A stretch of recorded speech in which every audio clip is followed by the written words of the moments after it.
Welcome to the new Camtasia Studio. We encourage you to watch and play with this Getting Started project video to learn some of the most important concepts of using the editor.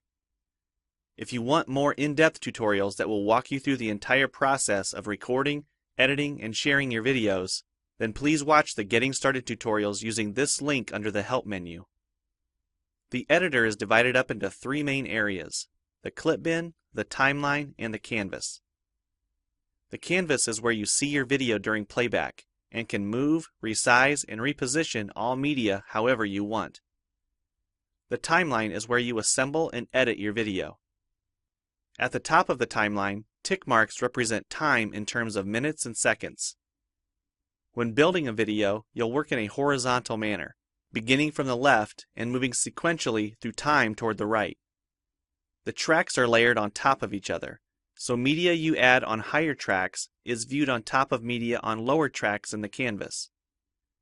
For example, this callout is placed on top of the video track on the timeline, and therefore is on top of the screen video on the canvas. If I drag the video track on top of the callout on the timeline, the callout is now hidden behind the video on the canvas. Use the zoom slider to magnify the view of the timeline. This is very helpful when making precise cuts and selections, like removing ums in your audio. New media can be dragged and dropped on an existing track, or a new track is automatically created when media is dropped at this location at the top of the timeline. To change the position of a clip on the timeline, just drag it. To change the duration of a clip, drag the edges in either direction. An important part of the timeline is the playhead. To view your video, click play. Notice how the video and the timeline's playhead stay in sync. Click anywhere along the timeline and the playhead moves to that point. To remove a portion of your video, make a selection with the green in point and red out point. Then click the cut button. If you don't want media cut on a specific track, just click the lock icon. If you make a mistake while editing, press Ctrl-Z on the keyboard to undo, or choose Edit Undo. Double-click the playhead to deselect. Next, we'll look at the clip bin and the library. The clip bin holds recordings, audio files, images, and title slides being used in the project you're currently working on. The library stores video clips, intros, callouts, title slides, and other media assets you want to use from project to project. It is pre-populated with professional content you can use in your videos.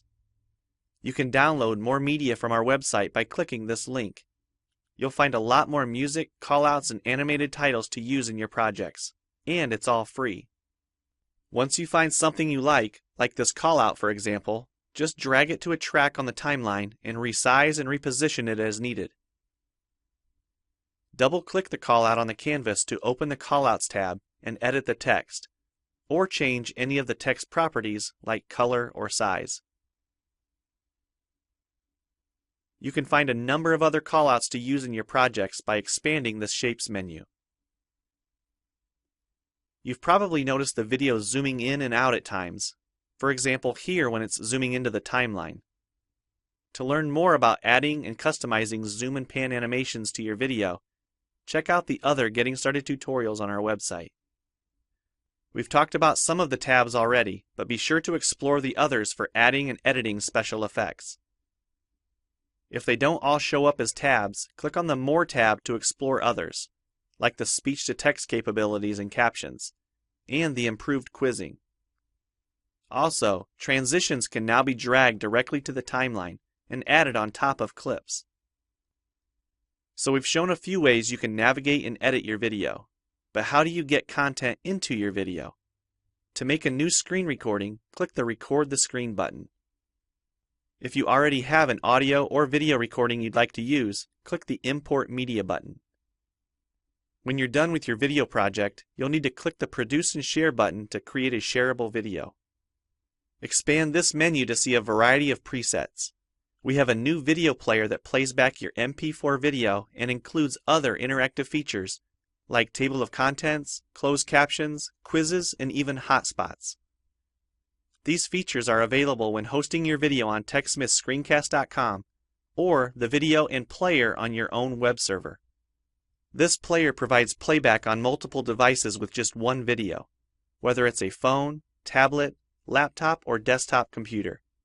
Well, it's time for you to try Camtasia Studio for yourself using the content on the timeline, or better yet, create your own. We have lots of free tutorials on our website, and I recommend you begin with the Getting Started series. Also, the help file inside Camtasia Studio tells you how to use each of the Camtasia Studio features and applications.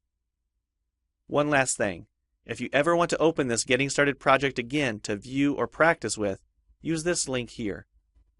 Thanks for watching, and we hope you enjoy Camtasia Studio.